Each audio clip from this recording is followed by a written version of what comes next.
Good afternoon. 2 years ago, when Chris Barber stepped up as chair of AHA,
Good afternoon. I am Chris Barber, Chairman of the Arkansas Hospital Association, and I'd like to welcome you to the association's 2021 virtual award ceremony.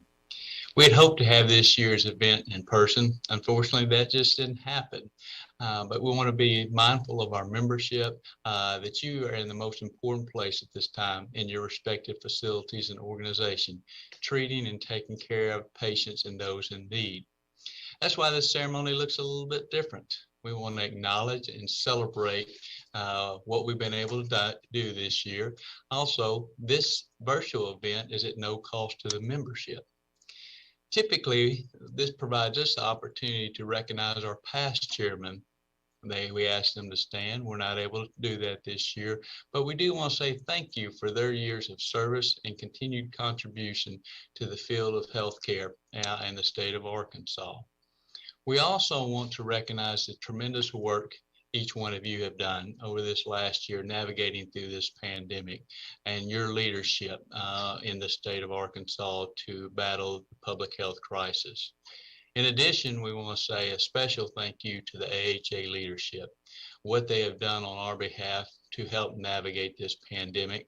The entire team has pulled together to enhance communication. Certainly, they've advocated on our behalf to address the needs, whatever that might be. And so we want to say a special thank you to the leadership of AHA and the continued success there. Our keynote speaker, Keith Jackson. He's no stranger to many of us. He's a Little Rock native. He began playing football at age 9 for the Sunset Tigers. His love for the game continued throughout high school, and many of you recall his glory days at Little Rock Parkview, where he was named Parade All-American and a 3-sport letterman. Keith attended the University of Oklahoma, where he assisted the Sooners to a 42-5-1 record and a national championship in 1985, and was selected as a 3-time All-Big 8 team, 2-time Athletic All-American. Keith graduated with academic honors with a BA in communication. In 1988, he was selected by the Philadelphia Eagles as a 13th pick in the first round of the National Football League draft. During his rookie season, he was named the NFC Offensive Rookie of the Year and the only first-year player to be selected to the NFL for the Pro Bowl. He played 9 seasons with the Philadelphia Eagles, Miami Dolphins, the Green Bay Packers, and helped assist them to a 16-3 record and a win in the Super Bowl in 1996. Before retiring from the NFL, he spent much of his time off the field promoting the development of an academic center that would give youth in his hometown hope, strong values, and academic confidence. In 1992, this vision became a reality with the incorporation of PARC. Positive Atmosphere Reaches Kids. PARC became a nonprofit organization under his leadership as president.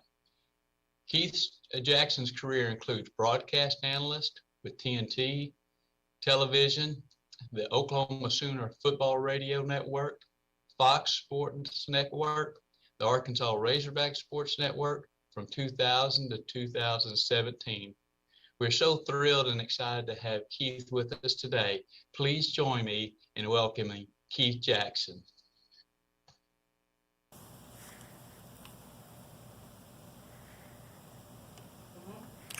All right. I'm taking this mask off. How many of you are tired of wearing this mask? I mean, we've worn it so long. It just seems so exciting to be able to just take it off and talk in social distance in a room. We've been taking care of ourselves. I'm so excited about that. How about that video? We got a chance to see it several times. I said, run that back so I can see those faces smile again. I saw all the faces and I go, I know that person. I know that person. So I had to have them run it back a couple times to get a sense of what I need to talk about. I'm so glad to be here today and have a chance to talk to you all, even though we can't be in person. I want to thank Chris, first of all, for giving me that great introduction. I'm kind of leery about introductions, and I'll tell you why. The coach in high school told me I was the anchor of the football team. Then I looked up the definition and it said dead weight. So, Chris, you did a good job. I appreciate that. and thank you so much. I really have another guy's name. So any of you remember Keith Jackson, the one who used to be a broadcaster on TV and broadcast with Frank Broyles? He's the white Keith Jackson. I'm the black Keith Jackson. So if you were looking for the white Keith Jackson, he's dead, first of all. Second of all, I'm not him. I'm the black Keith Jackson from right here in Arkansas. But it's so great to be here and excited about that. I wish we could all, again, be in person so we could have this award ceremony where I could see your faces and you can see me. But I know you're excited about the fact of, one, taking the mask off, two, being able to eat while I talk. So we're going to make sure that we get this speech together and you have a good time listening to it. Think about this now. Many times in our life, there's been a point where you've heard someone say, we have some difficult days ahead. You know, it's over and over again you heard it. Many times people say, we have some difficult days ahead. I gave a speech quite some time ago talking about the historical issues that we have to face. And in this speech, what I really talked about was the fact that when we go through our history, in American history, we look at opportunities, not tragedies, but the opportunities to do something in a time of need. If you go back through times like the Revolutionary War, the Civil War, you go back to civil rights, Wall Street crashes, depression, recession, and wars, you start thinking to yourself, there were individuals who were brave enough and tough enough to stand up in those moments and make a difference. Well, now we're dealing with COVID-19. You know, all of us, as I said in my speech, are going to be called on one day that when heroes need to rise to the front, they're going to be able to come up and make a difference in that time. Little did I know that down the line we would have this COVID-19 issue. But it has come. And we have our heroes that have come to the front. And it's our time to make a difference. Now, when I say it's our time to make a difference, we were built to make a difference in our time. And we're building our children to make a difference in their time. This is exciting to me because I know that we're going through some stuff that we're going to be able to communicate to the next generation and say, when they go through something, to say, it'll be okay. We're going to get through this together. I think about the words of talking about the Revolutionary War of a guy by the name of Thomas Paine.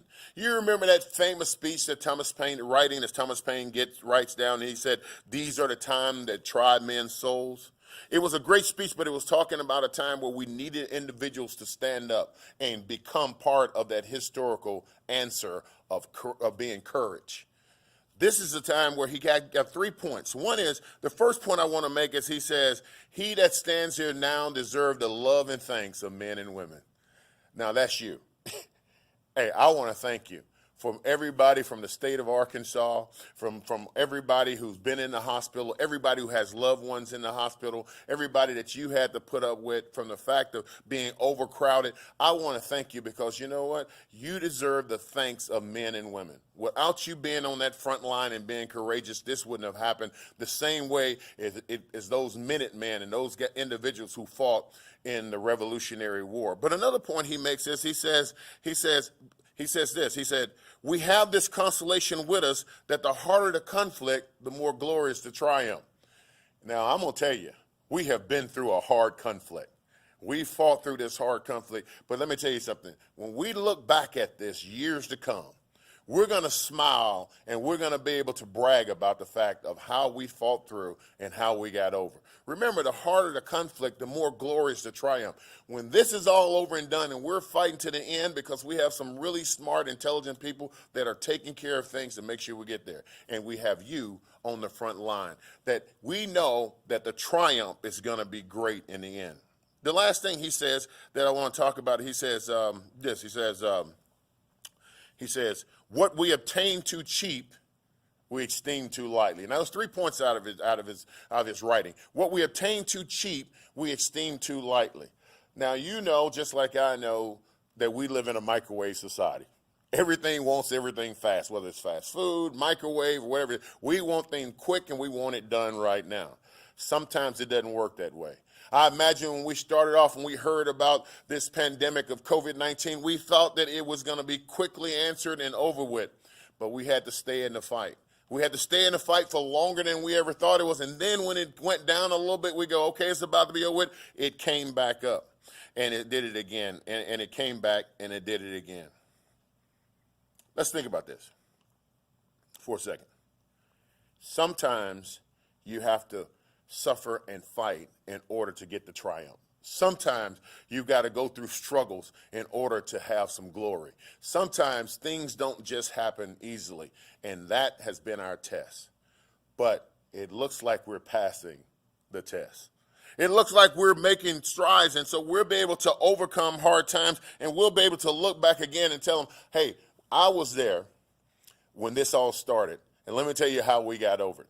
There will be nurses and doctors and administrators to come down the line that will be saying, hey, I was a kid when this happened. Tell me how you got over it. You said it was hard work, but we band together and we made a difference. We believed in the person next to us, and that made all of the difference.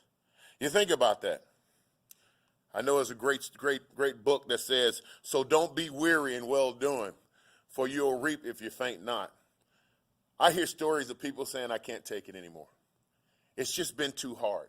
It's been too difficult. This is too tough for us to go through. I don't know if I want to be in this industry anymore. I tell those people, I say, rest if you must, but don't quit. Don't ever give up, because you are the difference makers of today. Just like I went back in history and brought it forward from civil rights, where maybe Dr. King was there, from back in the Revolutionary War when you had guys like George Washington. Just like I brought that back up together, all those people stood up in their time, and it was their time to make a difference. Trust me, COVID-19 is on its way out, but there'll be something else tomorrow. And history will record how we handled this situation. History will say, hey, where were you in the midst of all this, and how did you help make a change? Rest if you must, but don't quit, because there are people still depending on you. It's not done yet. I always said we were in the fourth quarter, but I got to really say now we're in overtime. We're past the fourth quarter. We played 4 hard quarters. The first quarter, you get a little tired. The second quarter, you keep on playing. Then you get a halftime. We didn't even get a halftime break. It just kept coming and coming and coming, and we kept fighting and fighting and fighting.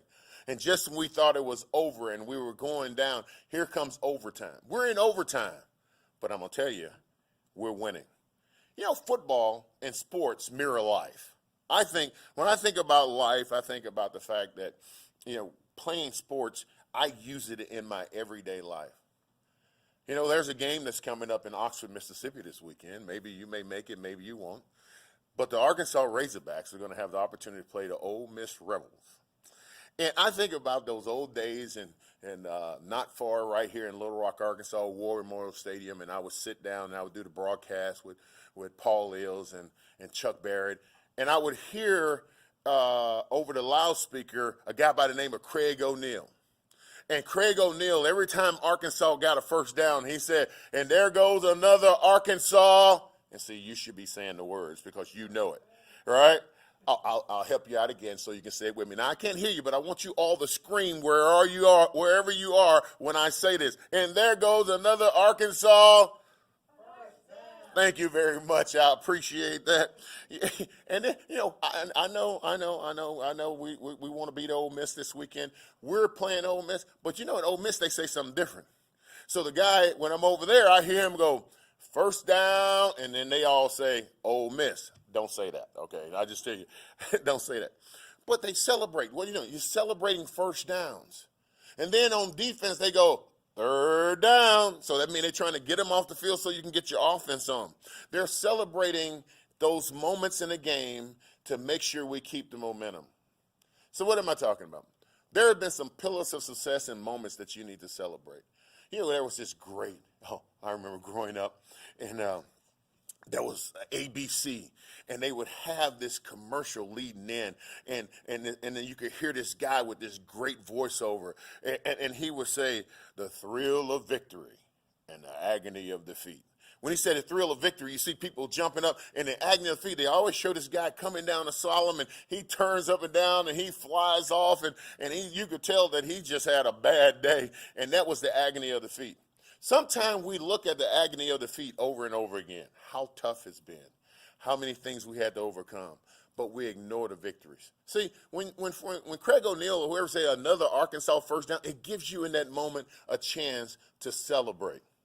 Celebrate those moments when you had a victory, when somebody was wheeled out of the hospital, when you heard good news. Because let me tell you, bad news travels fast, but we don't celebrate the pillars. And we should have pillars of success.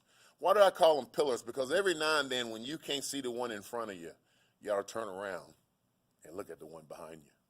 Pillars of success, because you know what? You're achieving something every day. You just got to have somebody tell you how great you are and what you're doing. You look behind you and you say, you know what? We got several of them out yesterday, right? Yeah, we lost that one, but we got several of them out. You got to start looking at the success, because when you keep getting first down after first down, after first down, after first down, eventually there's an end zone line where we just go like Paul Neal say, touchdown Arkansas. Eventually we score. Keep working the first downs. Keep taking and celebrating the first down, because you will score and we will win. There's nothing like team. Great acronym for team is together.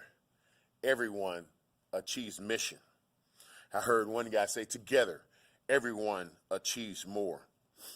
I was sitting in the locker room. I had a chance to see this, and they've shown this over and over again. We had a coach by the name of Houston Nutt. And they would play this over and over again. And I used to get excited about it, because it was the whole concept of team. He said, all of us together, man. All of us together. We can move a mountain together, man. And boy, that day they went out and played and won. It was so exciting because they bought into this concept of team.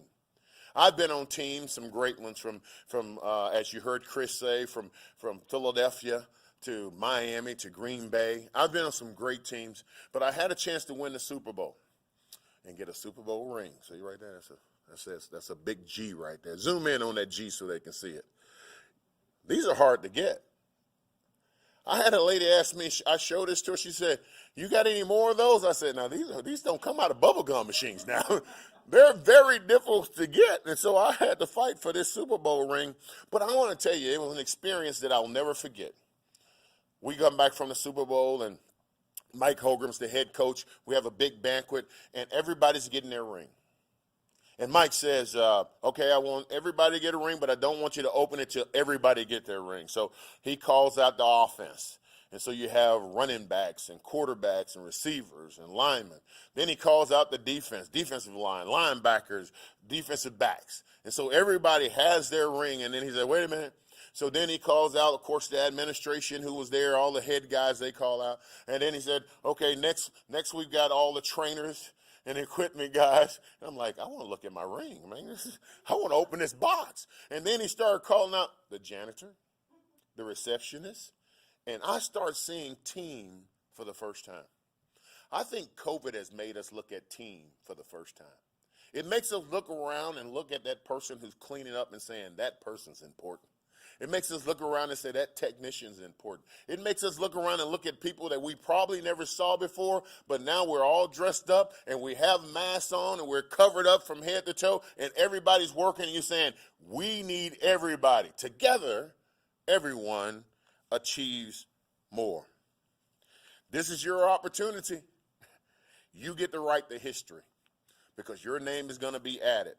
When you go back through history and they talk about those times in the past where I talked about the Revolutionary War and Civil War and civil rights and Wall Street and Depression and wars and all that, when they go back through time, they're going to say, how did you stand in this time? That's going to be the question we're all going to be asked. What's going to be your answer?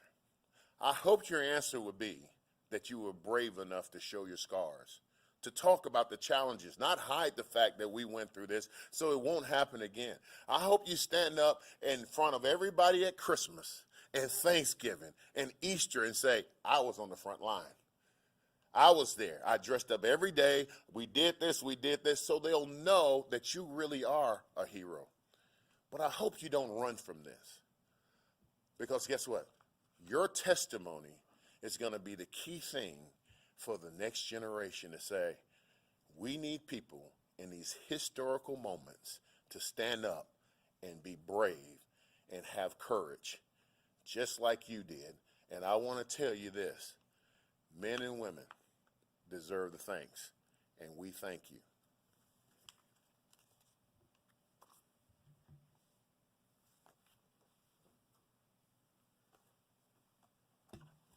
Thank you so much, Keith, for that message of motivation.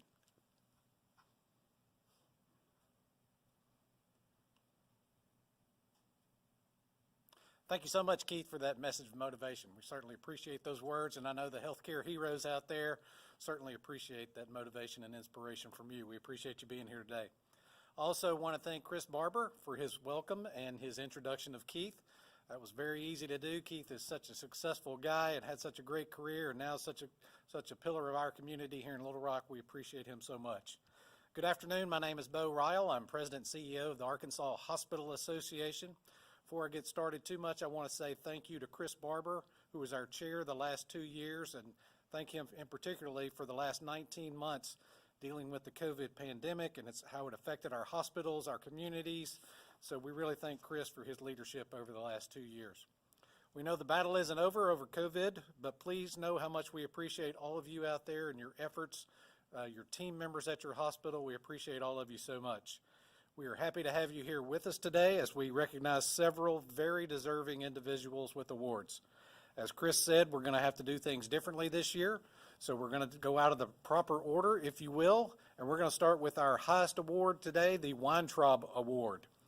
Each year since 1974, the Arkansas Hospital Association has honored a hospital chief executive officer who stands apart from all the rest. One who is active in state and national hospital and healthcare affairs, and who is dedicated civic worker and inspiration to all with whom the recipient works. The award is named for the late A. Allen Weintraub, longtime administrator at St. Vincent Infirmary Medical Center in Little Rock, who possessed all these traits. This year's honoree is Philip Gilmore, CEO of Ashley County Medical Center and Crossett, and he is most deserving of the honor bestowed upon him today. I would like to ask Jerry Selby, Board Chairman of Ashley County Medical Center, to say a few words to honor Philip Gilmore.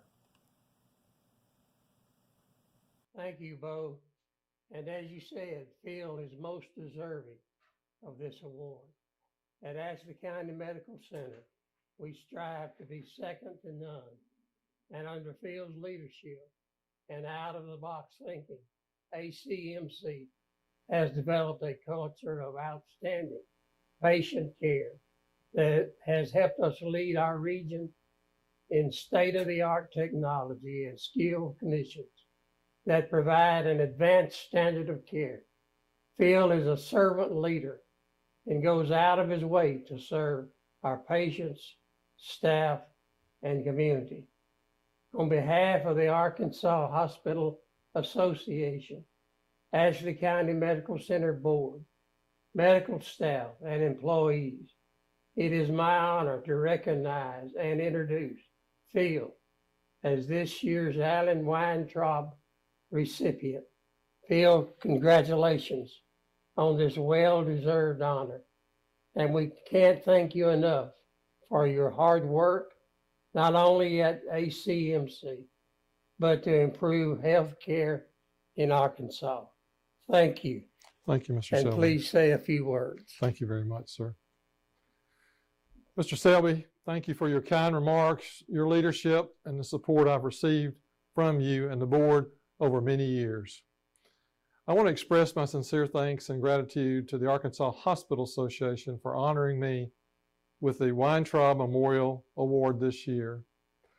Mr. Selby, thank you for your recognition. I appreciate you and our board and our medical staff and employees for your support over many years working together to serve our patients and community.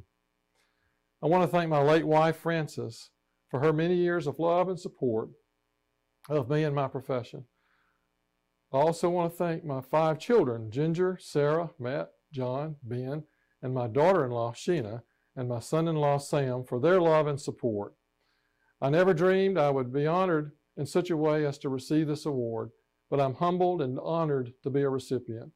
I attribute this award to my Lord and Savior, my staff for nominating me, the board, and the employees and staff of Ashley County Medical Center for their support and dedication to serving our patients. I want to dedicate this award to our board, staff, and employees for making this possible today, and as a way of saying thank you and giving recognition to each a job well done. God has truly blessed and directed my healthcare career path now for over 54 years. When I first started working in a hospital when I was 17 years old. I love my work being a hospital administrator now for 43 years, and my desire is and has been to strive to be a servant leader. I remember so well my late wife Frances telling me each morning before I'd go to work, remember who you serve today. As I was contemplating a choice in my early career path, she made the suggestion of, have you ever thought about being a hospital administrator? Which I had not. I began to explore the field, and here I am today. God works in mysterious ways and often speaks to us through our spouse, and in my case, he clearly spoke to me through my wife. This has been a very difficult time in our lives with the COVID pandemic, but let us all continue to work together to serve our patients in exceptional, caring, and supportive ways. Again, I want to say I am honored to receive this distinguished award on behalf of our board and all the employees of Ashley County Medical Center. Thank you. Congratulations again, Phil. This is a well-deserved honor.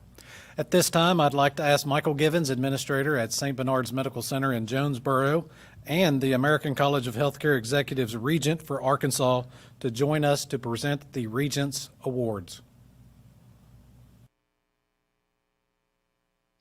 Good afternoon and welcome to the Arkansas Hospital Association's presentation for the 2021 American College of Healthcare Executives Regents Award for the state of Arkansas.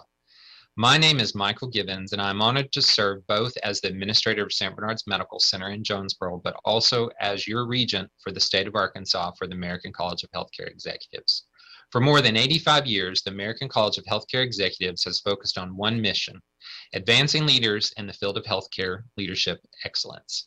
As the professional home to more than 48,000 healthcare executives, ACHE has a commitment to educate, engage, and inspire its members as they lead and serve hospitals and healthcare systems across the country. Each year, we set aside a few minutes to highlight two remarkable leaders within the state of Arkansas. Through the collaboration of ACHE and our state chapter, the Arkansas Health Executives Forum, we accept nominations for both an early career executive and a senior level healthcare executive. Following this year's nominations and selection process, I have the honor of awarding two leaders within the state of Arkansas. At this time, I would like to highlight a remarkable up-and-coming leader who embodies ACHE's commitment to integrity, lifelong learning, leadership, diversity, and inclusion. It's my privilege to announce the recipient of this year's Early Career Award, in part because I know his qualifications personally, how hard he works, and how deserving he is. He's an individual who has earned the respect of his superiors, colleagues, and employees alike. They all rely upon his leadership and adaptability, having confidence he will place their needs and the needs of the organization above his own. Beyond that, I, like so many others around me, can call him my friend. Vincent Turner Jr., fellow with the American College of Healthcare Executives of St. Bernard's Healthcare, is this year's Early Career Award recipient. A native of Tallahassee, Florida, Mr. Turner holds fellow status with ACHE. His education and professional career have pushed him westward from the Sunshine State, toward Alabama for his bachelor's degrees and 2 master's degrees, and second, toward Arkansas to complete an internship and required administrative residency for his master's in healthcare administration. Mr. Turner completed that internship and residency at St. Bernard's Medical Center, and he joined the hospital full-time after his graduation in 2014. He joined St. Bernard's Medical Center as the Director of Ancillary Services, and in 2018, Mr. Turner migrated to the corporate side of St. Bernard's, joining St. Bernard's Healthcare as its Assistant Vice President of Continuum of Care. Today, Vincent oversees multiple departments in post-acute care settings. These departments handle patient flow and satisfaction for the entire spectrum of care, assisting both patients and their families upon hospital discharge. Mr. Turner's strong work ethic includes an eagerness to learn new ideas, techniques, and visionary propositions. He does his own research before formulating a plan. Once he formulates the plan, he executes it. I'll provide 2 examples. Prior to the COVID-19 pandemic, Vincent had a vision to implement robust telemedicine services at St. Bernard's. Unsurprisingly, these programs grew exponentially beginning in March 2020, at the beginning of the pandemic, and St. Bernard's still relies upon their capabilities daily. These telemedicine services now care for hundreds of patients each week in a variety of settings across Northeast Arkansas: home health, hospitalist programs, and telehealth physician visits. Capitalizing on the success of the telemedicine program, Mr. Turner began pursuing federal approval for a hospital at home program for St. Bernard's Medical Center. The first of its kind in Arkansas, St. Bernard's Acute Health at Home, as it was named, received that approval in early 2021 and immediately began providing direct hospital level care to eligible patients. These patients still receive 24/7 monitoring, nursing assistance, and virtual physician visits, but they can heal within the prime environment, the comforts of their own homes.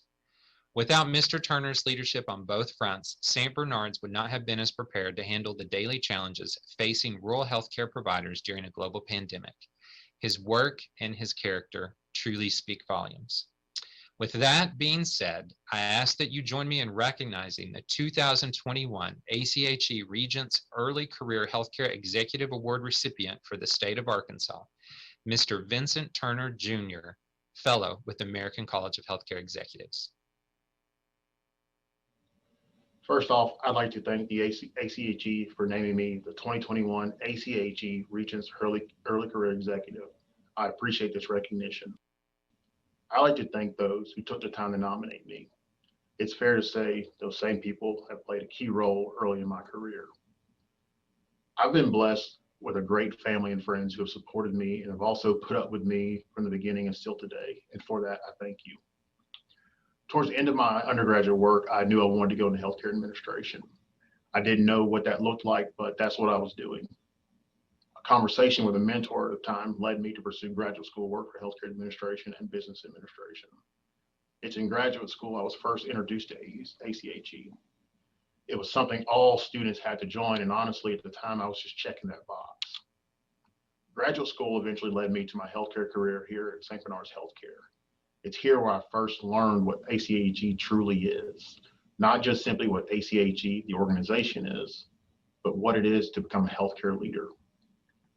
I've been very fortunate to work with several individuals here who have fostered an environment that encourages ongoing education, leadership training, being innovative, creative, and also working with and in the community we serve. Most importantly, they show me how doing these things delivers on our mission of taking care of patients.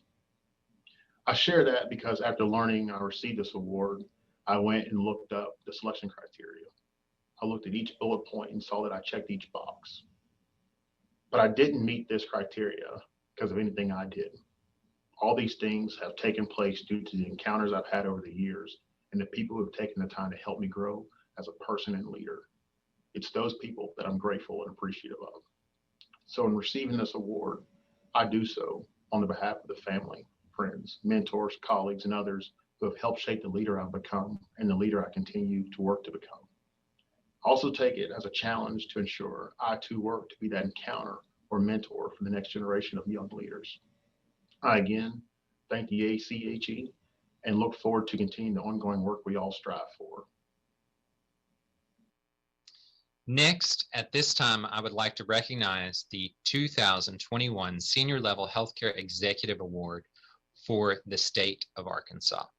This year's Senior Level Award recipient is truly a remarkable individual, leading Arkansas's only pediatric health system that serves our state's 700,000 children. Marcy Dorderer, President and Chief Executive Officer for Arkansas Children's Hospital, deservedly takes ACHE's top award for 2021 in the state of Arkansas. Born in Texas but raised in Arkansas, Marcy, as many of us know her by, began leading Arkansas Children's more than 8 years ago. She holds fellow status with ACHE, and she earned her master's in hospital and health administration from the University of Iowa. Beginning in 1994, she began serving in numerous hospital leadership roles throughout Texas, beginning in Dallas. In the early 2000s, Marcy moved into pediatric hospital settings, joining the Christus Santa Rosa Health System, and ultimately becoming vice president and administrator at the Children's Hospital of San Antonio. Although Marcy called Texas home for some time, we are so thankful she decided to come back home, taking the top executive position at Arkansas Children's in 2013. In total, she has nearly 30 years of healthcare management experience in a variety of hospital settings. Marcy describes herself as an ambitious person, knowing she wanted to lead a children's hospital by the age of 20. To her credit, she got there by keeping patients and their families at the center of attention. During her tenure at Arkansas Children's, what began as a single hospital in Central Arkansas has evolved into a fully fledged health system. Arkansas Children's now includes 2 hospitals, a research institute, a foundation, regional clinics and alliances, telemedicine, and statewide outreach programs. Together, these operations include 4,400 team members, including nearly 600 medical providers. Despite the expansion, the hospital has seen a 60% drop in healthcare-acquired conditions and an 80% reduction in serious safety events under Marcy's leadership. Even as the COVID-19 pandemic unfolded, she instituted a new 5-year strategic plan to improve health outcomes and access to healthcare for children across Arkansas. In addition to that, throughout the pandemic, Marcy served in leadership roles for the Arkansas Hospital Association and also worked with the governor's office to ensure that we provided the care needed during the COVID-19 pandemic. These remarkable facts demonstrate her ability to lead Arkansas Children's Hospital expansion through wise stewardship. Throughout her time in healthcare, she has strongly advocated for women and diversity in leadership positions. In fact, I would say she's one of the best advocates and role models our state has. Furthermore, she's been on both sides of the patient-provider table, and her ability to connect with families of pediatric patients is simply unparalleled. I can speak from personal experience on the positive impact Arkansas Children's has on our healthcare system in Northeast Arkansas every day, as well as our reliance on its services for our most vulnerable patients. Without Arkansas Children's statewide presence, pediatric patients would be at greater risk and more families would uproot their lives for vital medical services. Marcy has stated that Arkansas Children's will not stop its pursuit of improving child health until Arkansas is the safest and healthiest place to be a child. Without a doubt, our state's future is safer and healthier because of her and her entire team. Please join me in recognizing the 2021 ACHE Regents Senior Level Healthcare Executive Award for the state of Arkansas, our recipient, Marcy Dorderer, Fellow with the American College of Healthcare Executives. Hello, I'm truly honored to be accepting the 2021 Senior Level Healthcare Executive Award from the American College of Healthcare Executives. When Michael Givens first reached out to inform me of the award, I have to admit that the word senior hit me pretty hard. But it also reminded me that Arkansas is filled with so many incredible healthcare leaders who have extensive experience. I'm humbled to be recognized within this group, so thank you. This past year and a half has tested all of us in ways we could not have even imagined. I'm extremely grateful for my team at Arkansas Children's. It's filled with exceptional professionals focused on doing what is right and best for the children of Arkansas. Together, we are continuing to take bold challenges to an effort to improve child health across our state. All hospitals throughout the state have faced continued crisis throughout the pandemic. I'm impressed by the way Arkansas hospitals have communicated throughout the entire time to keep everyone as informed as possible, putting the health and welfare of all Arkansans above all else. I wish we could be together today, but I'm grateful that the Arkansas Hospital Association is continuing to prioritize everyone's safety. Thank you again for this wonderful honor. I hope you all stay safe. Thank you so much, Michael, and all the award winners. We would now like to take a moment to recognize the 2021 Diamond Award winners. This year, 94 entries from Arkansas Hospital Association members were received for consideration in the 2021 Diamond Awards competition. The competition, which began in 1995, is co-sponsored by the Arkansas Society for Healthcare Marketing and Public Relations.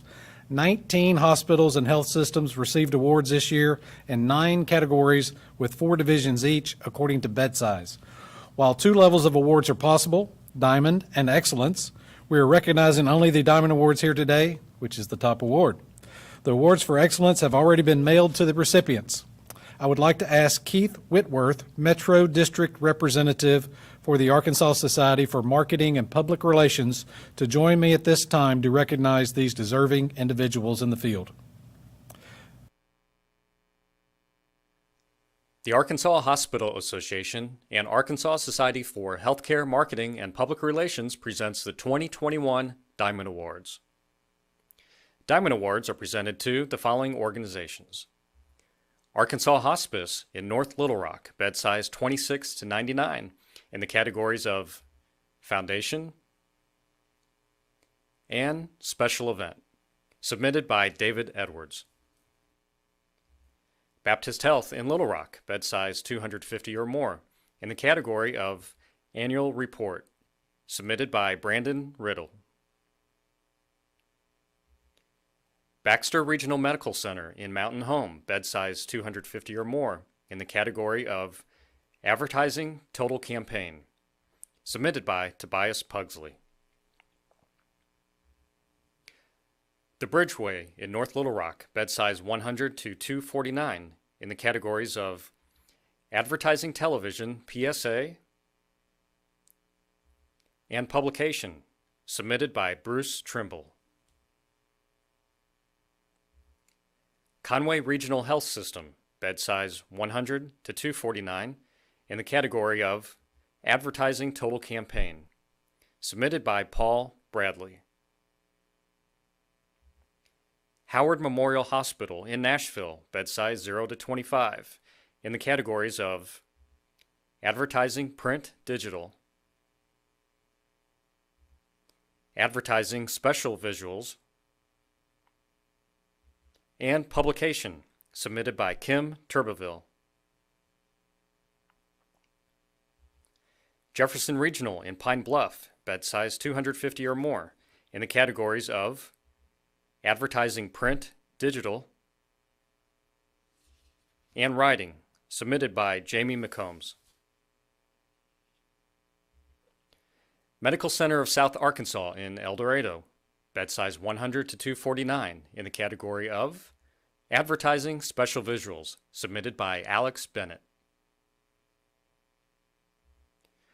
Mercy Hospital, Northwest Arkansas in Rogers, bed size 250 or more, in the category of Foundation, submitted by Clark Ellison.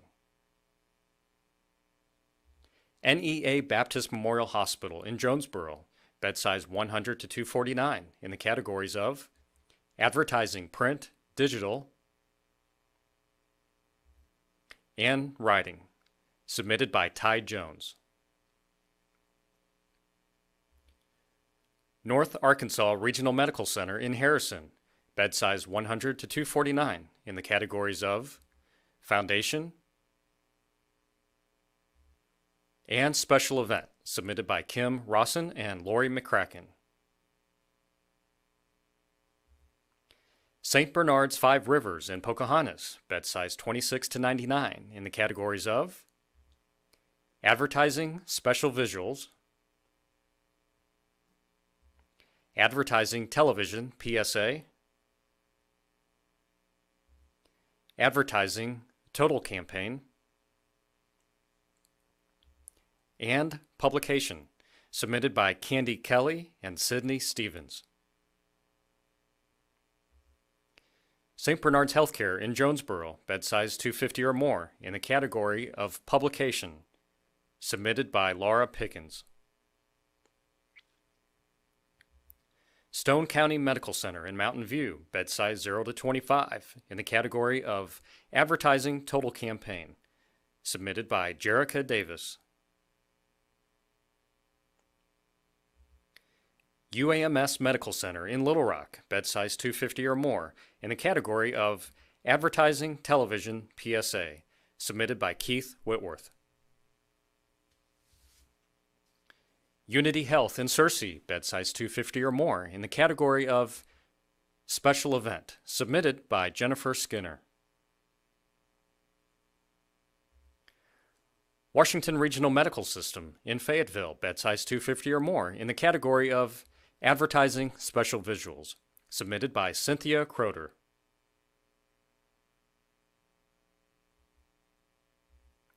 And White River Health System in Batesville, bed size 100 to 249, in the category of Annual Report, submitted by Jerica Davis.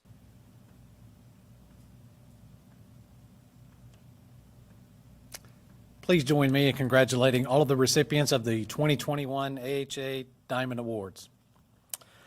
I was on a meeting the other day where it was asked to rank leadership qualities needed going forward. One of those was adaptability, and it certainly ranks high for all of us.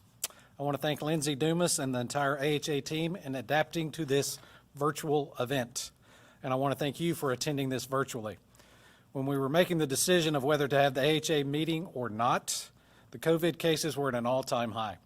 The decision to cancel was easy when we considered convening a large conference. What was not easy was canceling a meeting where we gather together to visit, catch up, network, and all the other things that happen in a face-to-face meeting. We have attempted to replicate those online over the last 2 years, but we all know that is just not the same. So we look forward to convening in-person meetings soon, and hopefully, we can have the 2022 AHA annual meeting face-to-face. It is now my pleasure to introduce to you your incoming chairman, Ron Peterson, President and CEO of Baxter Regional Medical Center in Mountain Home. I know he's going to do a great job. Ron, I'll turn the award ceremony over to you at this time. Good afternoon. 2 years ago, when Chris Barber stepped up as chair of AHA, little did he know that he would lead AHA during a worldwide pandemic that would create two of the most emotional and trying years for hospitals across the state of Arkansas and for the Arkansas Hospital Association. Nobody had heard of COVID-19 in October of 2019. However, in December of 2019, a scientist in China confirmed that a mysterious new pneumonia-like illness could be transmitted from human to human. I don't know about you, but I did not think much of it. I thought it would be like Ebola and never get to Arkansas. However, by March of 2020, the first case of that mysterious disease was positively identified here in Arkansas. If I remember correctly, the first case of COVID-19 was identified in Pine Bluff. I am sure that when Chris took office, nobody was thinking about the impact this pandemic would have on every aspect of life, especially life in hospitals over the next 2 years. I want to personally thank Chris for his unwavering leadership of the AHA during these 2 crisis years of the pandemic. Not only did Chris lead the AHA, but he represented all of us in several key meetings with the governor, legislators, the Department of Health, the governor's winter task force to help us all receive better communication on a statewide basis, receive additional funding for our organizations, additional PPE when it was in short supply, additional vaccines, monoclonal antibodies, and many other needs that we had. I know that this event is virtual, but will you please join me in thanking Chris for doing an outstanding job as chair of the Arkansas Hospital Association during the COVID crisis. Thank you, Chris Barber. We appreciate it. We have all been through a lot, whether it was the announcement of the arrival of the disease, the world shutdown, the elective procedure shutdown for Arkansas hospitals, the efforts to flatten the curve, the virus spread with cases multiplying overnight, the no bed availability alerts, the uptick in mental health issues, the decrease in individuals seeking needed care, new mutations or variants, vaccine shortages, to not enough of the population wanting the vaccine, and vaccine boosters. We have definitely seen it all.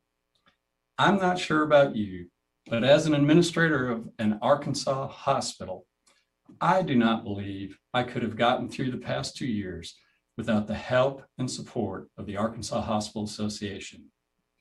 They were always there anticipating our needs and willing to help in any way that they could. I want to thank them for the additional state funding that was so badly needed, twice so far. I want to thank them for the weekly ARC Prepare calls for our staff, the daily COVID-19 census and trends from across the state, and the individual calls and assistance to get connected to the right people for anything from testing supplies to vaccines. Thank you, AHA, for always being there. That is why I am honored and feel it is a privilege to serve you as the incoming Arkansas Hospital Association Chair. Like the AHA, its board members, as chair, I'm here to serve you and am willing to help in any way possible. I know that many of your hospitals have been stretched beyond capacity during COVID-19. Each wave or variant that came through has brought incredible pressure on our workforce, and the physical and emotional exhaustion is leading to even greater staff shortages at all of our Arkansas hospitals. I believe it will take most hospitals in Arkansas 2 to 3 years to dig out of this COVID hole. But I also know that we can do it. We may be bruised, but we are not beaten. By working together, we can make a difference. I was talking to a fellow administrator the other day, and he asked if we were having staff shortages, if our culture was changing, and if everyone seemed on edge, and if our financials were in the toilet. I told him no. Then I started to laugh and said yes. And I believe all hospitals are in the same situation. That is when associations like the Arkansas Hospital Association became even more important. When we all work on common problems, we can reach new heights, achieve new goals, and most importantly, deliver the care that our communities need in a post-COVID era. Thank you for the opportunity to serve. I'm truly honored to serve you, and I look forward to working with you as we rebuild our post-COVID healthcare system. Thank you so much, Ron, for your inspiring words and appreciation of Chris and the AHA. This brings us to the end of our award ceremony. I want to thank you all for tuning in to today's live stream. We look forward to seeing you in person at next year's annual meeting. Stay healthy and stay safe. Thank you.